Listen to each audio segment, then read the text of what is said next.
Andy Cohen is apologizing to Spencer Pratt. We also have Taylor Swift and an update on her relationship with Blake Lively. We have another Real Housewife of Orange County that's coming on back, and I've got a very, very special guest that you're going to enjoy later in the episode. So I hope you're ready for it. Let's dive in.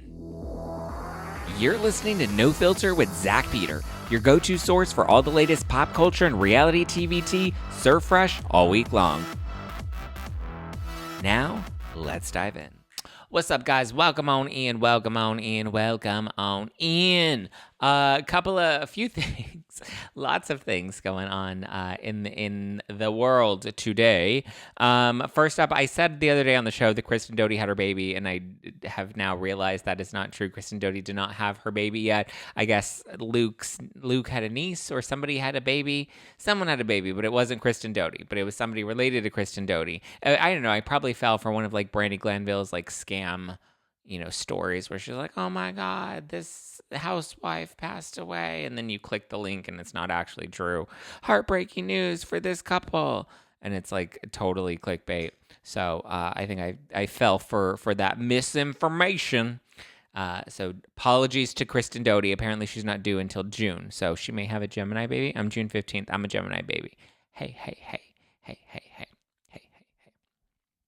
But so just a little update on that. And we've had a lot of updates in Bravo news, and then which we'll get into, we'll recap it. And also, if you guys are fans of NBC's Found, if not, then you're going to want to become a fan of NBC's Found. But I have on Arlen Escarpeta, who plays Zeke on NBC's Found. He is going to be on today's episode a little bit later, so we'll dive into chatting with him. He's also, he starred in Lifetime's Whitney, which was about Whitney Houston. He played Bobby Brown. He starred in Final Destination 5, Friday the 13th, lots of good movies, and he's currently starring opposite Zack Morris from Saved by the Bell on NBC's new show Found, which is currently airing Thursdays on NBC and streaming on Peacock. So stay tuned to hear what Arlen, aka Zeke, has had to say.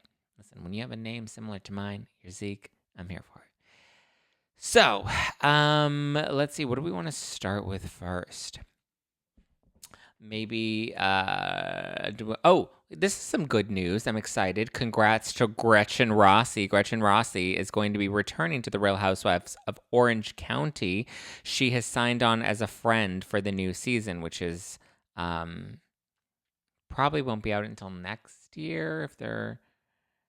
Maybe by the end of this year, we'll have the new season. But it looks like everybody is back, including Katie, the newbie. She's going to come back, and it looks like they're just replacing or swapping out Alexis Bellino with Gretchen Rossi. And obviously, Gretchen Rossi and Tamra Judge have a history, but she's back. This was an exclusive was this in Variety? I think it was in Variety. Yep, in Variety.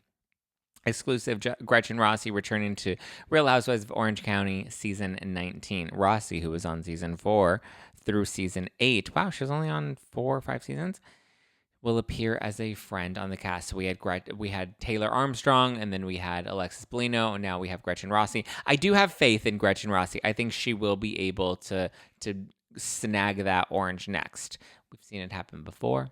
I have faith. She has beef with Tamra Judge, so I'm assuming that's going to be a point of contention.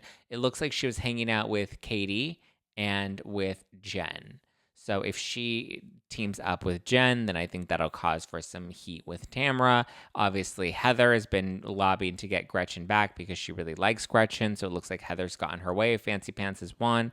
But yeah, so it says, after a well-received, highly rated 18th season on Bravo, which concluded in November, the Real Housewives of Orange County star will once again add Gretchen Rossi to its ranks. She will appear as a friend of the cast. Production on the show's 19th season began this week, with the entire cast returning except for former friend Alexis Bellino. Now, she has had some interesting things to share about Tamra. This was reshared by the Bravo Babe. Shout out to the Bravo Babe. Hi, Bravo Babe. What's going on, girl? So somebody asked Gretchen, and so this is a screenshot that was reshared by Bravo Babe. They asked her what her thoughts were on Tamra this past season, and she said, How much time do you have? I think it's sad that she's been getting away with harming so many people for years. Fix this. I'm going to do it like Lisa Barlow, and I'm going to zoom in real big. I think it's sad that she's been getting away with harming so many people for years now. It seems like she can never be loyal to anyone, especially her so-called friends. I believe that the only thing that she's ever been loyal to is her paycheck. In my experience, she makes up horrible lies about people with no remorse of how it affects their actual lives. She will destroy your character, your livelihood, your businesses, etc., under the guise of claiming that she's just a truth teller, which finally, it seems, the audience realizes it's anything but the truth. It's gross and not okay. I've stayed silent for the last several years, but these latest remarks about Ryan really triggered me.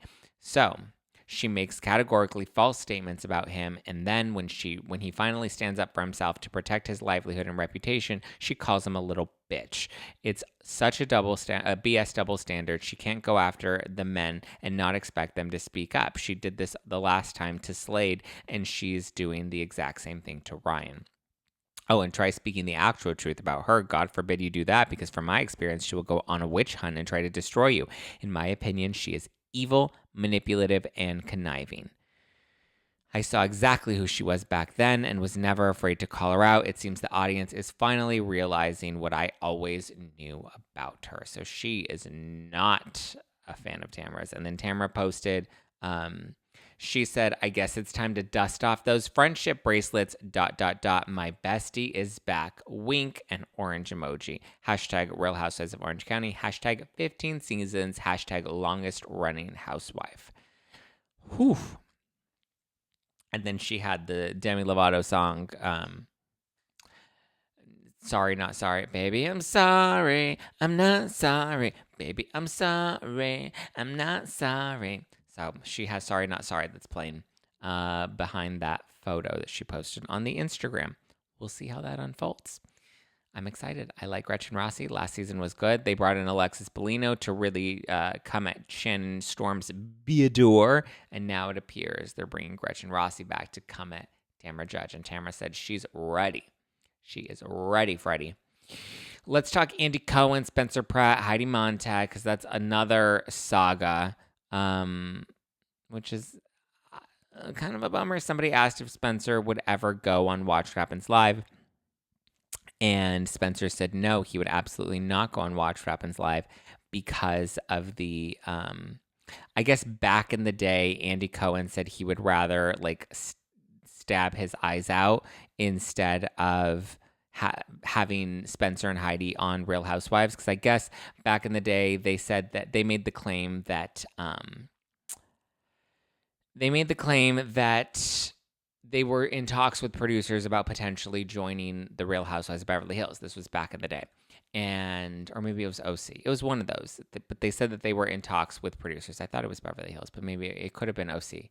But they live in the Palisades, so that wouldn't make sense. It would have to be Beverly Hills.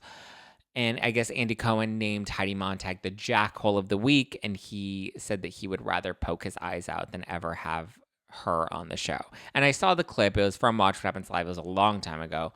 And it was a little brutal. Like, it was just a little, like, he went a little hard. And I felt like it was a little unnecessary. I've always been a fan of Spencer and Heidi. I've always liked them. So when somebody said, oh, Spencer and Heidi should go and Watch What Happens Live, Spencer said, absolutely not. He's not going to go on the show he's not going to go on the show because Andy Cohen did not speak highly of his wife.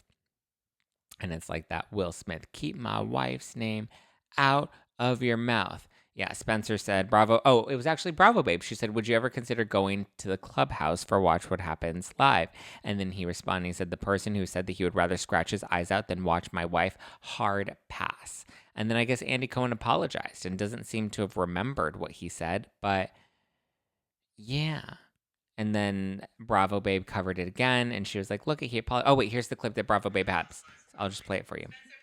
Not want to go and watch What Happens Live, and I found out exactly why.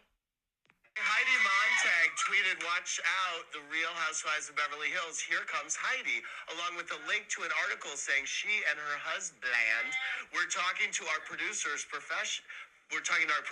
coming on the show. Professionally, I'm not supposed to discuss any negotiations, so I have to parse my words here. That trash is delusional, and I would sooner stab my knives into my own eyes than see her on this network. But good news, Heidi, you're on my show tonight because you're the jackhole of the week. I did not know that Andy went. Yeah, he went hard, unnecessarily, in my opinion. Yeah, he called her trash. And so I guess Bravo Babe says that he addressed this in 2023 and I guess apologized and he didn't seem to remember what he said. But Spencer seems to have no issue or to have no interest in ever going on Watch What Happens Live, and it doesn't appear they're interested in Housewives either. And then Spencer Pratt responded to Bravo Babe when she reshared this info, and he said, "Thank you for the video. He called my wife trash. Wow, if he wants to link up off camera, I'm available." I'm assuming to issue an apology. Leave Spidey alone. Make Spidey famous again, which, by the way, Heidi's new album, Heidi Wood, a bop. Great. Love it.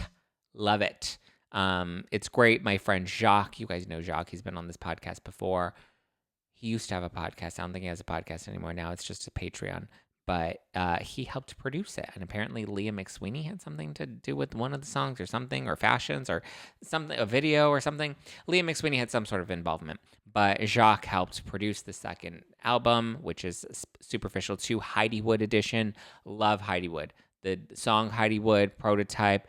Ooh, the Prototype. Prototype is the gym song. Heidi Wood is the song that you listen to on the radio. Top is also a bop. I think those are my three. Prototype, Forgive and Forget. I want to forgive you and I want to forget you. That's a dig at Lauren Conrad. That one's also great. It's a good album. They're only, like, which song? I'm not a big fan of Sriracha. Yeah, my Sriracha, hacha.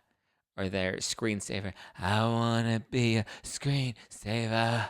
I don't like that one either. But the other ones are great. Listen, when you have an album, you're going to have some jams that you're not really feeling and then some that you're really feeling. Heidi Wood, great. Prototype, great. Top, great. Tetris, good. Bad Publicity, there's no such thing as bad publicity. Bad publicity. Bad publicity. And then what was the last one? Oh, America's I'm never gonna be America's sweetheart. Also great. What a gem. Love it. So, yeah, well, Janelle, that's what I got for you. So, yeah. Gretchen Rossi coming back to OC. Andy Cohen versus Spencer Pratt and Heidi. Spencer, it seems to, there's no F's left from Spencer Pratt or Andy Cohen. Okay, let's talk about Blake and Taylor. Blake Lively and Taylor Swiftie. Oh, two stories. One about Blake Lively farting and burping on the set of Gossip Girl, and then this other story that appears to be a plant from Blake Lively's camp about Taylor Swift. But before we dive into that, I want to give some love to my pals at Rocket Money, and then we'll get into our interview with Artem. Rocket Money, listen, it's the start of a new year, and it's a perfect time for you to get organized, set goals, prioritize what matters most. For me, like I've shared this new year, this 2025, top priority for me is my financial wellness. Last year was all about my physical wellness. Still going to keep up with my physical wellness as I do 75 hard, but my financial wellness is what I really need to pay attention to in 2025. And if you feel me in this economy, then you're going to want to check out Rocket Money. Thanks to Rocket Money, my goals feel achievable. They show me all my subscriptions all in one place and help me easily cancel the ones that I forgot that I've been paying for. Rocket Money also pulls together all of my spending across all my different accounts so that I can track my spending habits and see where I can cut back. You sign up for something, forget about it after the trial period ends, and then, which reminds me, I have a trial that I have to cancel that I signed up for today. Thank you, Rocket Money. And then, month after month, you're paying, and you don't want to get caught paying because some of them are expensive and they can add up. So the subscriptions are there, but you're not using them. Been there, done that. In fact, I actually learned that 85% of people have at least one paid subscription going unused every month. Thanks to Rocket Money, I can see all my subscriptions in one place and cancel the ones I'm not using anymore, and now I'm saving more money. Missing out on a show that everyone's talking about isn't an option for me. I'm constantly signing up for this streaming service and for that streaming service, and then a few months later, I realize I've been paying for it all along and I never even finished the show. Or I did finish the show, it was good, and I forgot to cancel. Getting Rocket Money was a game changer for me. They'll find your unwanted subscriptions and even help you cancel them so you never have to worry about it slipping through the cracks. Rocket Money is a personal finance app that helps find and cancel your unwanted subscriptions, monitors your spending, and helps lower your bills so that you can grow your savings. Rocket Money has over 5 million users and has saved a total of $500 million in canceled subscriptions, saving members up to $740 a year when using all of the app's premium features. Cancel your unwanted subscriptions and reach your financial goals faster with Rocket Money. Go to rocketmoney.com/nofilter today. That's Rocket Money, ROCKET, rocketmoney.com/nofilter. rocketmoney.com/nofilter. Let's talk Blake. Okay, Blake Lively and Taylor Swift. There's a new article that came out in E! News Wednesday afternoon, which to me appears to be another planted article, possibly by Leslie Sloan. Who knows? It's called The Truth About Taylor Swift and Blake Lively's Friendship Amid Justin Baldoni Battle. As Blake Lively and Justin Baldoni's It Ends With Us legal disputes continue, a source told E! News. A source. Wasn't that part of Ari Jacobs' playbook, or the playbook that she exposed? Remember, number one, from Ariadna Jacob, she said, mainstream media smear playbook 101. Number one, label any dissenting view as right wing. Oh wait, we covered that yesterday. Remember? Boom. Baldoni in The Hollywood Reporter. What's behind right-wing support for male feminist Justin Baldoni? Okay, checked box number one. And then now we have ignore key context that hurts their narrative. Oh, like all of the evidence and context that Justin Baldoni revealed in his lawsuit and then has continued to share with the press. Check number two. Quote anonymous sources close to the matter. Now here we are on check number three. Okay, we have sources that told E! News where the Gossip Girl alum stands with longtime pal Taylor Swift.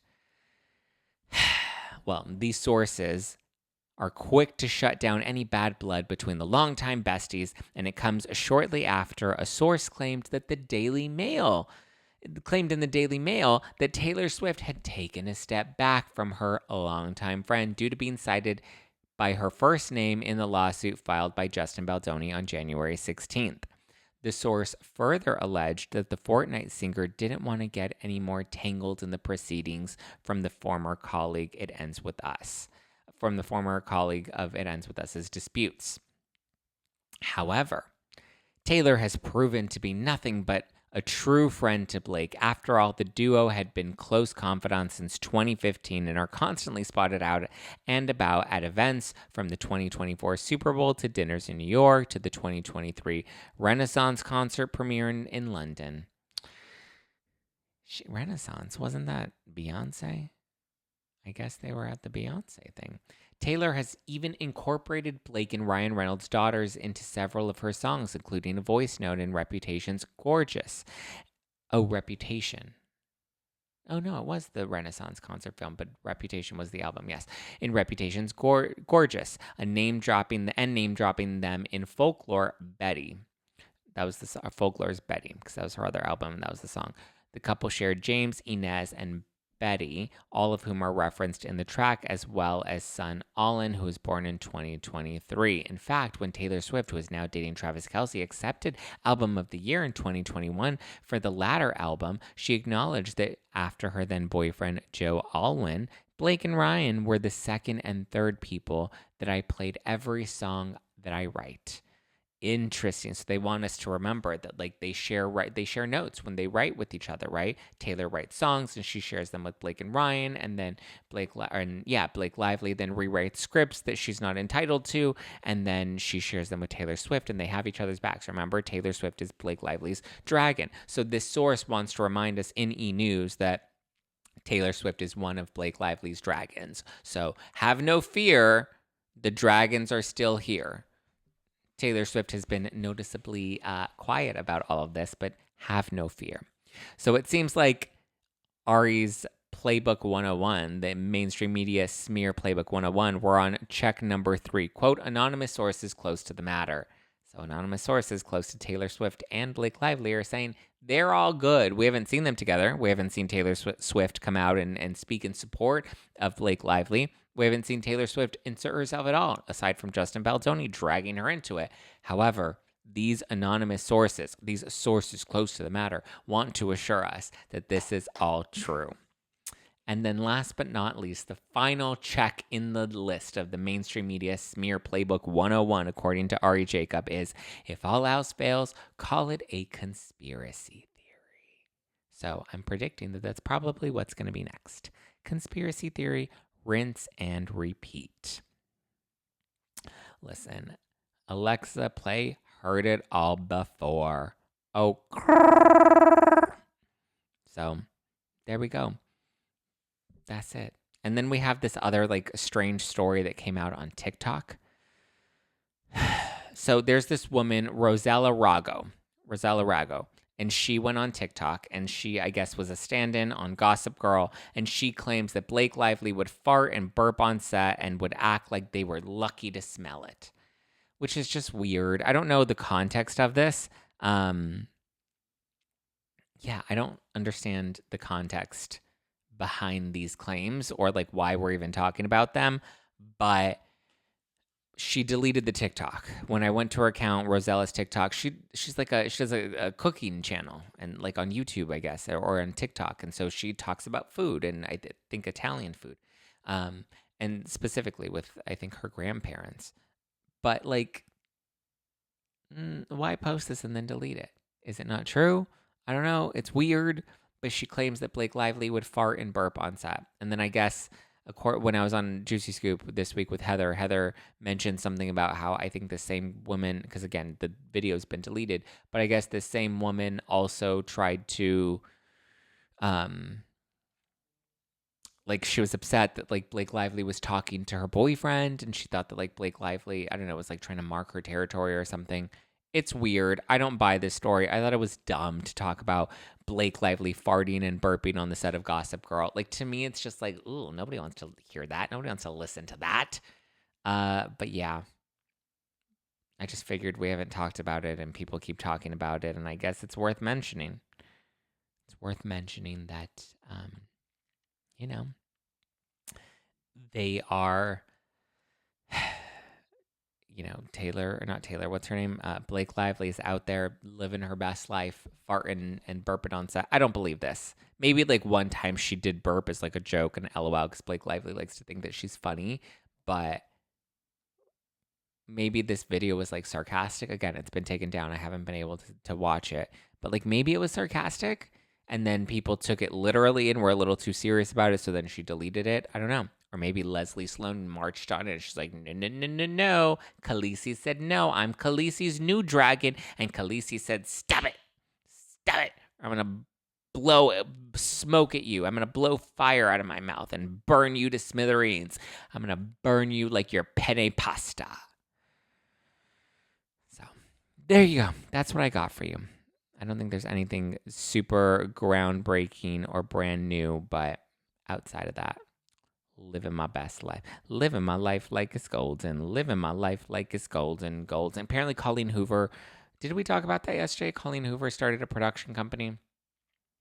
That's also new. But outside of that, there's nothing new or groundbreaking that is broken in the Baldoni and the Baldoni and Blake stuff as of today. Maybe it's starting to die down. I don't know. Everyone's starting to turn on Candace Owens, though. I saw that she like tweeted about like, she tweeted something at the Daily Mail. She's like, the Daily Mail, you keep stealing my content and you're doing this and blah, blah, blah. And I was like, oh, this? Pop culture Reddit knew the tea 6 months ago and even knew the New York Times bit. What? What is this? Somebody just sent it to me. I didn't steal this from, what's the, Gouge. I didn't steal it from Gouge. Or if it came from Gouge, then I apologize. This came from Blue Roses 90. Okay, you're getting this information in real time. This did not come from Gouge. If I stole it from Gouge, then tell Gouge I apologize. Everybody go send love to Gouge, the superior. I bow down to the Gouge. I bow down to the Gouge. Bow down to the Gouge. Okay. I'm just going to read this to you as it came in. But it was posted on Reddit in the pop culture subreddit by Blue Roses 90. OMG, Reddit post from alleged It Ends With Us insider 6 months ago claimed that Blake Lively accused Justin Baldoni of harassment and threatened to go to the New York Times after Sony told her no on movie edits. Revealed Taylor Swift's alleged role in the drama. What? What is this? Oh, this was a subreddit for Colleen Hoover by a person named MotorCow9806. Again, don't know if Candace Owens has already put this information out or if Gouge has already talked about it on the TikTok. I just want the record to reflect. I am recording this at 5:41 Pacific Standard Time on January 29th. It is Wednesday. This is airing on Thursday morning, but this is a pre-recorded episode because I have to do a reshoot for the Pop Report this week. So when you're watching this, I'm probably in studio taping the Pop Report. So I want the timestamps. Actually, I'm just going to show you. There you go. 5:41 p.m. Pacific Standard Time, Wednesday, January 29th. You saw me get this in real time. So before Gouge loses her Gouge again, and before Candace Owens tries to throw out more shots at people like the Daily Mail stealing our content, just putting it out there. Timestamps matter. Okay.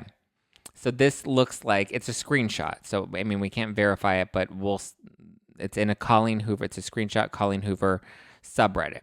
MotorCow9806 is the account. Okay, I got a lot of inside drama from It Ends With Us, and I just don't know who to share it with, so here we are. I'm obviously using a throwaway, but I know someone who worked on the movie for most of its run who would have gotten these details piping hot, not some grapevine situation. They told me firsthand what they know. I'll give bullet points. Who is this and why are they? What? Okay, let's get into the bullet points. I'm going to try to read through these fast. Supposedly, Blake Lively felt that Justin Baldoni made her uncomfortable on set. One instance in particular, they said that it was Justin Baldoni that Justin told Blake that she looked sexy in what she was wearing on set. I don't know the context around it. Apparently, Justin wasn't happy with the original editor's cut of the movie, so he hired his own team to do his version of the movie. He hired his own team. He was the production company. Like, he'd produced it. He was the director. Whoever he hired was part of the original production. There wouldn't be a separate team that he would hire privately. It's the production. He's producing it. It's his film. He has the rights to it. Wayfarer is the one producing the film. Okay, whatever. Apparently, Justin wasn't happy with the original editor's cut of the movie, so he hired his own team to do his version of the movie. Blake wanted to do her own version of the movie as a result, but Sony said no. So here they're saying Sony did not allow Blake to do her own version of the movie. They didn't want to allow that. But apparently, Justin Baldoni had his own editors, but he wasn't happy with the original editor's cut of the movie. Interesting, because we have the text messages with him and the editors that show them going back and forth, and then they talk about Blake hijacking the project. Okay, bullet point number 3. Blake goes to Sony and threatens to go to the New York Times with the story that says Justin was her. They don't let her have her own version. What? Sony freaks out and says, okay, whatever you want. Justin is banned from the Sony lot. I don't think forever, just for the run of the movie, but I could be wrong. What? Blake hires Taylor Swift's music video editors to do her version while she's filming in Italy for something. Interesting. Taylor Swift's music video editors edited this film? What? Oh, this is really dragging Taylor Swift right back into it. T Swift, we're looking at you. We see you. Blake has a friends and family screening to get thoughts with lots of A-listers, Ben Affleck and Bradley Cooper, I think, etc., etc. Interesting. Everyone is like, huh? Question mark, question mark, question mark, question mark. This movie makes no fucking sense. Interesting. So none of the A-list celebs liked Blake Lively's edit. Blake realizes she needs to hire an experienced film editor to fix it. Well, yeah, you hired Taylor Swift's music video editors. Blake uses a Taylor Swift song in the movie that the studio loves having in there. Of course, because they want a natural Taylor Swift tie-in. Blake uses the Taylor Swift. Okay. Taylor Swift finds out that the original composer for the movie is someone she worked with in the past that was mean to her and says it's either me or him. Interesting, because we do have the allegations of Blake Lively firing the composer and firing the editors. Sony fires that composer to keep the Taylor Swift song. I think that's everything I know. That's weird and strange. And is this real? It's a screenshot. Can somebody check them? Can Googe and Candace Owens check the metadata on the calling Googe? Can somebody get Googe on the case, please? Somebody get Candace Owens on the case, because they are the authorities on all of this. After accusing me of stealing their shit, I'm just gonna let them be the authorities on everything from here on out. Interesting. I'm gonna send this to Donna Bowling right now at 5:46 p.m. on Wednesday, January 29th. I am downloading the image to my phone, and I am showing you live here right now. Going to my text message with Donna Bowling. Look at this. Boop, boop, boop. Look at that. I sent it to Donna. Okay, proof, evidence, receipts, proof, timeline, everything. Because now everything has to be documented so I don't get accused of stealing anybody's content again.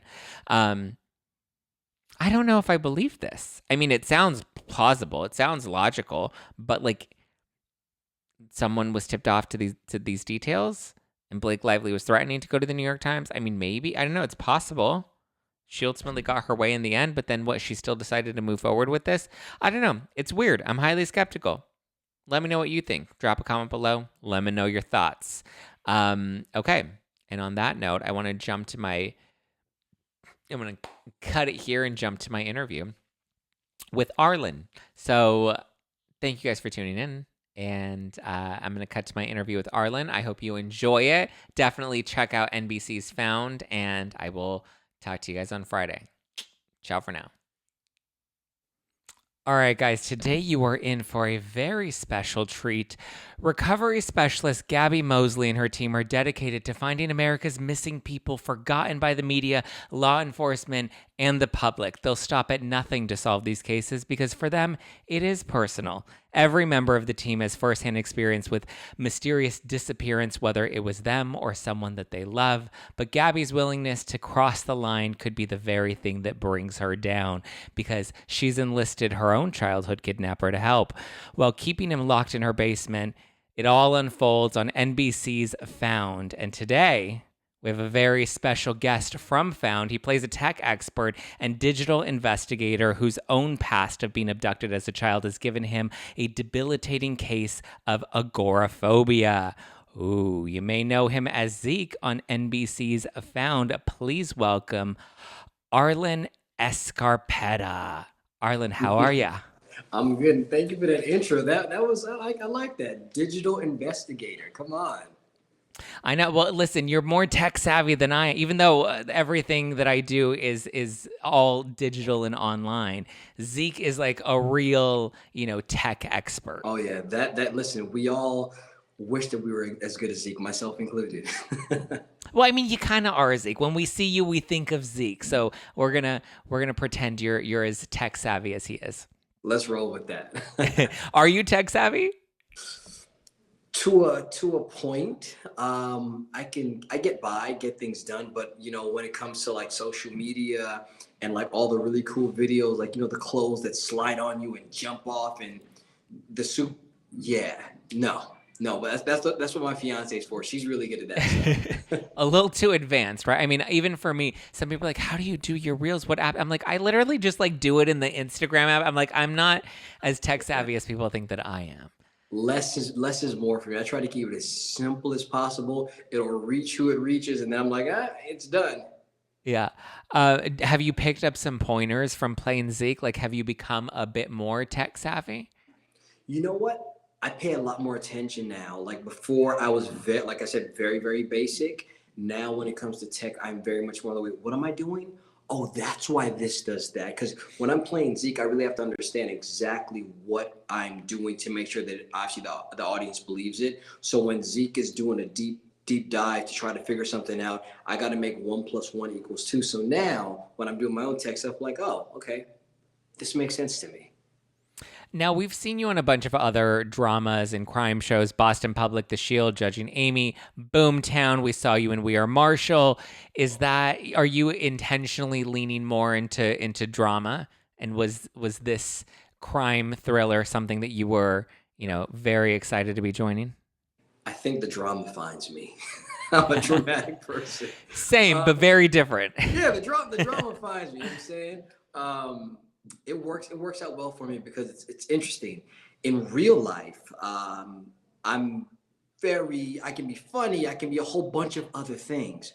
When it comes to acting, my barometer for drama and acting is strong. If this was a comedy, I wouldn't be on this podcast with you. I I would think you're not a be funny here. guy. No, not when you put the words in front of me. I've got to Mm. take like a comedy intensive. I got to do some stuff. Trust me. Upright Citizen Brigade. Somebody's got to do something. Wake me up. Hit up the Upright Citizens Brigade. So when this script came across, when the opportunity to play Zeke on Found came across, was it something that you were excited about or kind of nervous about? Because I mean, the show's been doing pretty well. We're 2 seasons deep. For me, man, when I read the script for Found, I literally put it down, got to that last page where it reveals that Sir is in Gabby's basement.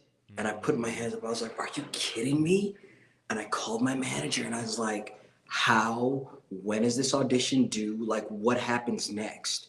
I loved it. I loved it. I loved Zeke. I loved all the characters, everybody. And I literally told myself, if I get the opportunity to be on a show like this, I will be so happy from the inside out. I've done a bunch of different jobs, and certain ones, you like more than others. And I was like, this can be a nice long burn. Get to tell a great story that will affect people. It matters. It means something. And my character is interesting. And he's got layers and levels. That was easy. Now, speaking of Sir, he's played by Mark Paul Golisar he played Zack on Saved by the Bell, which is where a lot of people are I familiar call from him him. MP because we're cool like that now. So MP for me.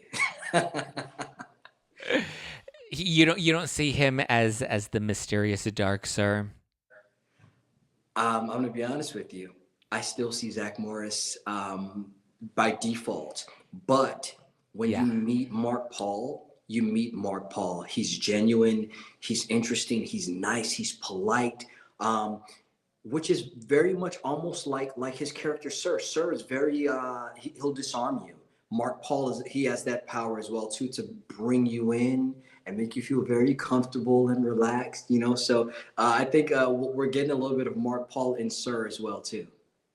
And so Sir has a very complicated relationship with Gabby, like, because Yes. they have a complicated relationship, and so seeing that dynamic play out on Found, it's not like normally when we have an investigative team, whether it's like Law and Order SVU or one of these other shows, we don't often see them working with the bad guys unless it's Yeah. like a Dexter and he's like secretly the bad guy. That was a bit of a plot twist that we came on with Found. Yeah, found I think checks all the boxes. We're not like every other drama or procedural that's on TV. It's different. It has a twist. It has layers to it. And yeah, all of our characters really are connected. No one is that far away from one another. We all need each other to tell these stories and to just kind of peel back the layers. Uh, Sir's storyline doesn't work without Gabby's storyline. Gabby's storyline doesn't work without the Mosley and Associates storyline. Myself, Don, Lacey, Margaret, all of it, Brett's character. We all knew each other to really tell this story, and I love the fact that we all work well together, we have Yep. fun together, and then everybody shows up, man. When it comes to the work, that's when I get very critical. Like, show up and let's get this stuff done, and we all do. Yeah, and so Zeke and Lacey have a pretty close relationship too, who's played by Gabrielle Walsh. Does Yes. that does that relationship blend off camera as well? Have you Oh guys my built a goodness. nice friendship? Gabrielle is my big little sister, and we take turns. One day she wants to be the big sister, next day I'm the big brother. We give each other a hard time, and we're both very competitive. I'll give you a story, and she'll tell you she won. She didn't. When the show got picked up season one, Shanola had a welcome to found party at her house, and she had a slip and slide. It was a pool party, and I'm very competitive, and Hmm. I beat everybody at the party. I'm winning. I'm literally winning all of these games. And Gabrielle's like, "All right, my turn." So I beat her, and then she was like, "Oh, let's go again." I was like, "Cool, no problem."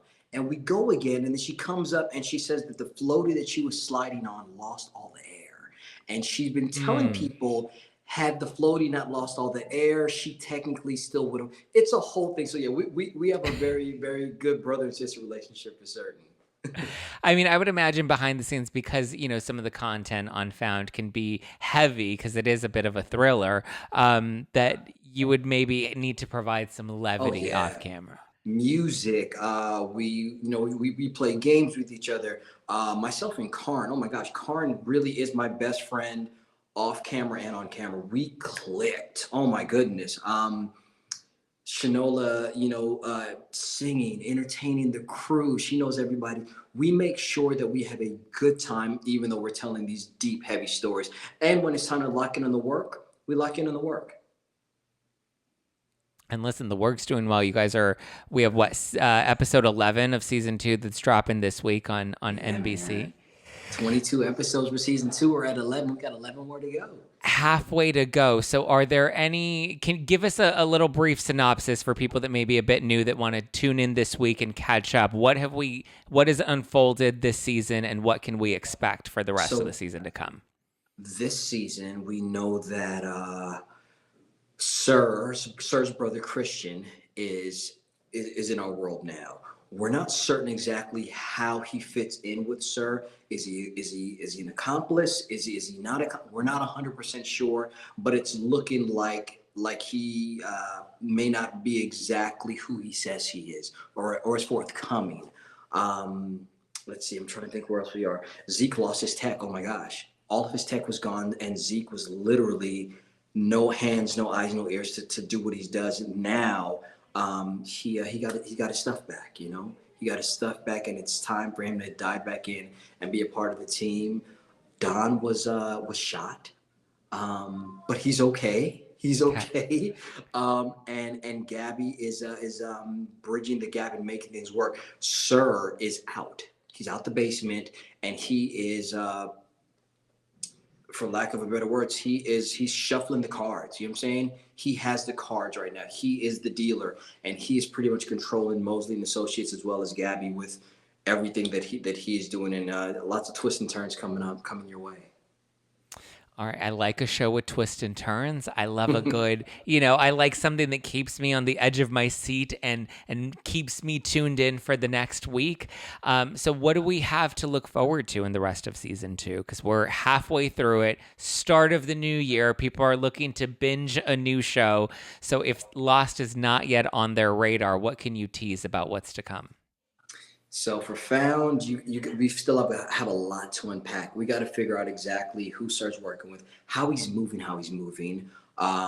We still have a lot of cases to solve, a lot of amazing stories of people that we're trying to bring home. And that's what I really love about our show is that every episode, you're going to get a different piece of something different. It's not the same old, same old. These are stories that you may not hear about because of, how the media works. So we're making sure that we're digging deep in those untold stories that are happening in real life. We're bringing it to the surface and making sure that you see it, you care about it. You're going to continue to fall in love with all of our characters. When will Zeke finally step outside? Is he brave enough to step outside? Are Zeke and Lacey gonna figure out if they're a couple or not? There's a lot there. And of course, Margaret is still looking for her son. I'm trying to think, who else am I missing there? Don's storyline is always a strong one. He's mysterious, he's dark and mysterious. So we get to really dig deep and find out what's really behind his eyes and why he is so close and so tight with Gabby, and what Mosley and Associates means to him as well. Yeah, I feel like Lacey and Zeke kind of have a bit of, they come from, a traumatic past that they're able to bond, with their previous experiences. What do you hope to see, with Zeke's storyline? Obviously, how season 2 ends, but what would you like to see develop with your character? I would like to see Zeke continue to find his voice, and just be brave. There's moments where he gets brave, and then because of certain cases, he gets triggered and he shrinks a little bit. So I want him to be okay. I want Zeke to be okay with exactly where he is, who he is. And thankfully, with the Mosley and Associates team, he's got a great group around him to really kind of get him to that place. I'm excited to see what happens next. And with Zeke too, like he has the agoraphobia. So he is scared of kind of, getting outside of his comfort zone, but he's also had some suspicions about Sir. We're now starting to see that these suspicions about Sir are starting to manifest a bit more. Could we possibly see maybe Zeke helping to crack the code on Sir? Because he's been skeptical. I hope so, but Sir is I don't know if we all. I don't think any one of us singularly has the key to crack Sir's code. If anybody does, it's Gabby. It's Gabby for sure.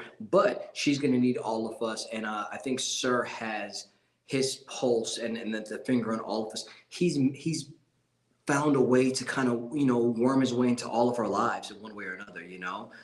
He showed up at Zeke's house. He's there. Like he's made things happen that you're like, no, there's no way he can get away with this. But it's going to be interesting to see how it plays itself out for certain. We'll have to wait and see. Now, outside not of too this, long, not too long. This not Thursday, too long. We're back. It's unfolding. Yes, there's a new episode dropping Thursdays on NBC. Also available to stream on Peacock. Now, you have played some other, you've dipped into the horror genre. We've also seen you play Bobby Brown and Whitney back on Lifetime. So we've seen you play other roles before, but I'm excited for this 6th installment of Final Destination. Were you excited to join the iconic Final Destination franchise? Was I excited is an understatement, man. Craig Perry, who created the franchise, is phenomenal. He's a great friend, great person. And I'm glad that it's not ending.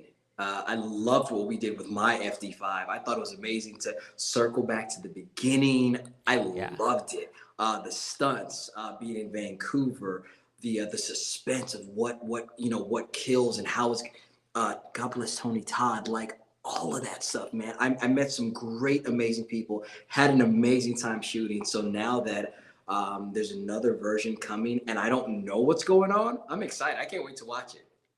I feel like I feel like 5 saved the franchise, because 4 that was the least popular of the 5 films. So 5 came back to bring it back. And without 5, I don't think we would have Bloodlines. And I hear Bloodlines is actually really good, so I'm excited for it too. I'll say that Bloodline has some big shoes to fill. Okay, that's what I'll say. No, 5 was amazing. 5 was strong. It was written very well. When I got that film, I had auditioned I had one audition, and I'd already worked with Walter Hammond and Dave Neustadter at New Line on Friday the 13th. That's how I met them initially. And my other friends at Platinum Dunes, Brad Fuller and Andrew Form, they were like, oh, these guys at New Line, they really liked you. I'm saying they want to meet you. So I met these guys at the party. Cool, nice to meet you. Pleasure. Months later, I get that audition for FD5. Didn't put 2 and 2 together. That I'd met these producers already. Fast forward, I get a call back. I go to Warner Brothers. I go to New Line's office and I've got my material ready to audition again. I'm ready, wearing the same outfit, the whole thing. And instead, they pitched me that movie from beginning to end. And I sat there, and as they finished, and they said, and then the jet from the very first movie is what takes you out. You die last. And I was like, whoa, wait a minute. I was like, guys, I would love to be a part of this movie. And they said, well, that's why you're here. We want to offer you the role. And I mean, you know, I can still feel it, man. It was special. It was special for certain. Well, I mean, obviously Friday the 13th and Final Destination, both like well-established franchises. I mean, just an honor to be included in one, let alone two. Which one was more exciting for you to work on? Were you a fan of either franchises before, or did you kind of have to binge in order to catch up? No, I love horror. I'm a horror person, period. 100%. So Friday the 13th, I already knew. FD5, I already knew. To pick one, oh my gosh. It would have to be Friday the 13th, I think, because it was my very, very first one. Yeah. And you know, I got to work with Jason Voorhees. You know what I mean? Like I'm there. Austin, Texas, 3 months working with another amazing cast. I got no complaints, and I made friends. I made friends on both, you know. So and now you can catch me at anyone's Comic Con or Dragon Con, and I've got Friday the 13th. I've got FD5. I'm checking all the boxes. Yeah. Is there a franchise in the horror series that you would love to jump in on? If you could manifest it now. Let me think. You have Halloween. You have Scream. Oh shucks. I love Scream. Scream is good. Scream is good. You know what? This is easy. I would want to be a part of anything, and this is back with New Line, anything having to do with The Conjuring. The Conjuring. Oh, you like it dark. Come on. Because, see, I can't do The Conjuring. Yes, you can. Yes, you can. Yes, you can. Be scared and be okay with it. That's why I like Scream, because there's a little camp to it. But see, for me, when it comes to The Conjuring, I love the fact that you can look that stuff up and find like historical aspects of it that are actually factually real. Yeah. And you're like, wait, this is a real person? That's the stuff that really makes it interesting for me. Oh man. Well, we have Found, which is, like I said, available to watch on NBC and stream on Peacock. Are there any other projects that you have on the horizon that you're excited about? So funny. So I actually did a horror zombie indie film. It's called Blood at the Altar. So that'll be making its rounds to a couple different film festivals. I think we're doing AFA next, if I'm not mistaken. And the concept for that is a couple who are about to get married, and you know, you're about to start your life with your person. And there's a zombie apocalypse, and it's a double entendre of these two people trying to stay as close as possible, build together, and literally fighting the rest of the world to survive. And if you've ever been in a relationship, you understand that it takes two to make this thing work. So I had a lot of fun. I actually got to work with my fiance on that, so that was great. That was fun, and I got to actually do that in between while I was shooting Found. So in between, I was able to make it happen. So I got to do a little bit of both. Do you think Found could be the next like SVU that just goes on for seasons and seasons, and you could be I was gonna say you could be the next Mariska Hargitay, but I feel like that's probably Gabby's role. Listen, I'll take Mariska. She's an amazing actress. I love her work. She got good depth to her. I hope so. I really, really do. I think Found has legs, is what we like to call it. It has legs, and it can go, it can build, it can climb, it can run, it can walk, it can do all of these things. I think as long as we as a cast continue to hold ourselves accountable, we have a phenomenal showrunner in Nkechi O'Carroll. We got all of the ingredients to be able to do that. And we're one of the first shows to actually get we're a first non-Dick Wolf show to get that time slot. So we are in that world, and now it's our time to show up and do what we do. I love it. I mean, listen, what I think one thing that's good about the show is that you have the overarching storyline. You know, you kind of see what's going on with the main cast, but then there's Yeah. also a new investigation that we get Yes, week yes. after week. So there's, you know, so you get a conclusion to the storyline, but then you also get the hook that keeps you going. I like to say that we check all the boxes.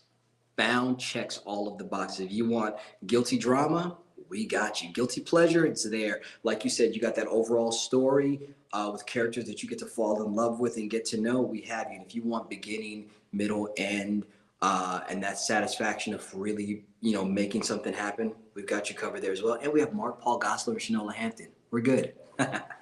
There you go. You got Zach Morris in it. Guys, you can catch Arlen as Zeke on NBC's Found. It airs Thursday. So if you're listening to this on Thursday, then you have a new episode tonight on NBC, or you can binge and stream now on Peacock. Arlen, thank you for coming on to No Filter, giving us a little dish on Found, and I think you and I are both very excited for the 6th installment of Final Destination. Yes, we are. Zach, thank you very much for having me. Pleasure. No Filter. Let's do it again sooner than later. Yes, I would love to.